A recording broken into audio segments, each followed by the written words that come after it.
ġili nara kummenti fuq Facebook fejn ngħid jalla ta' l-prezz tal-proprjetà.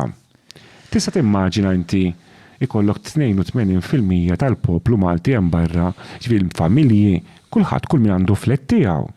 Filli min għalih għandu flet jiswa 200,000 u ikollu il-bank jagħmel tajjeb fuq da wara jgħidu jiġi jiswa 150,000. Taf x'jiġri? Kulħadd jitlef ħafna mill-kapital. Kapital u taf il-bank jgħidlek ismaħi. Jgħidlek inti kont tagħmel li tajjeb bi flet jiswa 200,000.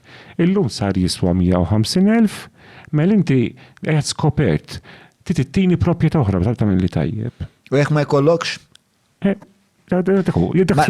Fis-sens li hija xi ħaġa li tant fiha legalitajiet, tant fiha callback.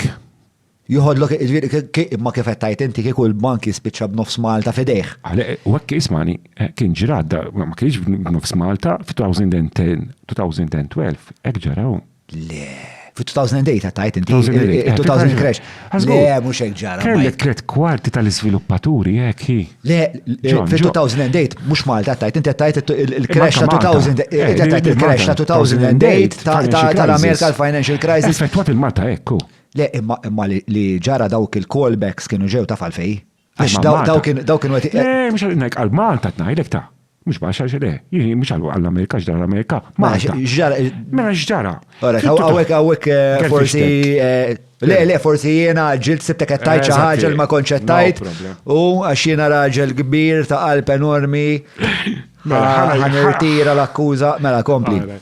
Isma, mela x'kien ġara fl-2008? Mela fl-2008 bdiet il-financial crisis, il-banek dew selfu inqas u l-iżviluppatur beda jbieħ inqas u nqabad b'ċertu stok żejjed. L-iżviluppatur mhux il-familji Maltin imma. Issa. Imma x'ġara kien. Niftakar naf żewġ żviluppaturi li tilfu sormu imma x'kienu skoperti għax il-bank kienu tiddejju ċertu flus. Niddejja ngħidha imma ma kienux għaqlinu fis-sens ma rawx fil-ġejjini li jisma' jiena ħan investi X u nżomm X maħżun biex jekk jiġi ħaġa li dejjem jiġri ġifieri mhux bħalli kieku tieni gwerra dinija ma ġrax, mhux bħalli kieku .com bubble ma ġrax, mhux bħalli kieku Black Friday ma ġrax biex dawn affarijiet li dejjem jiġru. Allura kwalunkwe biex da insomma. Hija ovvja li kull businessman le għax jiena dejjem ngħidilkom isma' daw il-flus inżommu għax daw aħna hekk isna familja. Daw isma' daw il-flus inżommuhom bħala runway ħalli jekk inqara xi ħaġa jkollna runway biex eċetera eċetera. Għalfejt nispiegalu l-financial model tiegħi ma nafx, imma aħna qed naħdmu sewwa. Issa jiena li qed ngħid huwa li jiena niftakar.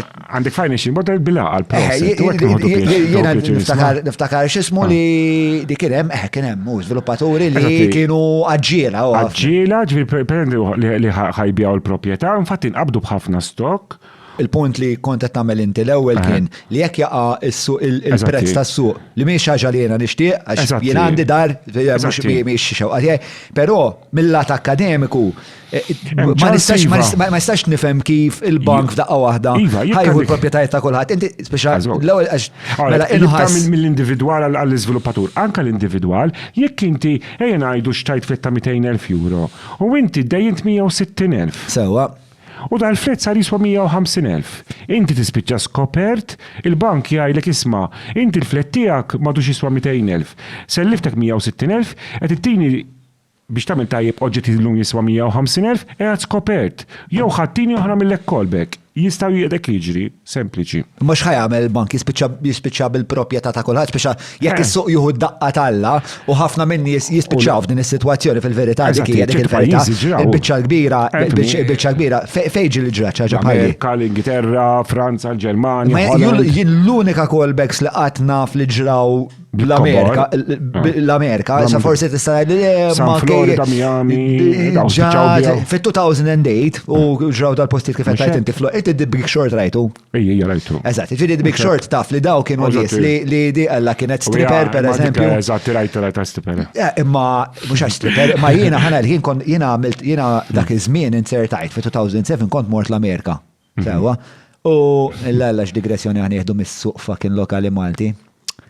ħan irrifjuta mill-li najda, ħan zom il-sini u ħamorru l-ura. Pero għari ma narħiċ fattibli u forsi xaħat fil-kommenti jista' jikkorreġini, ma narħiċ fattibli li jekk jaqa il-prezz tal-propieta f'daqqa waħda il-bani fħaj spiċċa b'xi 20,000 dwellings.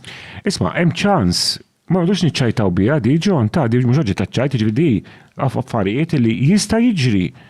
Ivi dan, palma ma jizjam, jek inti l-imbanek, għax inti tinsiex il-banek irregolati.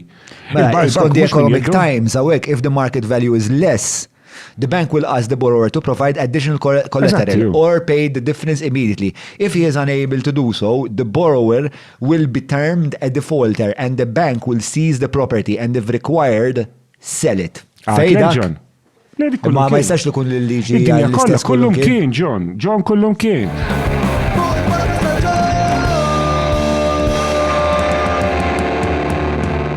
Mela, tlaqna?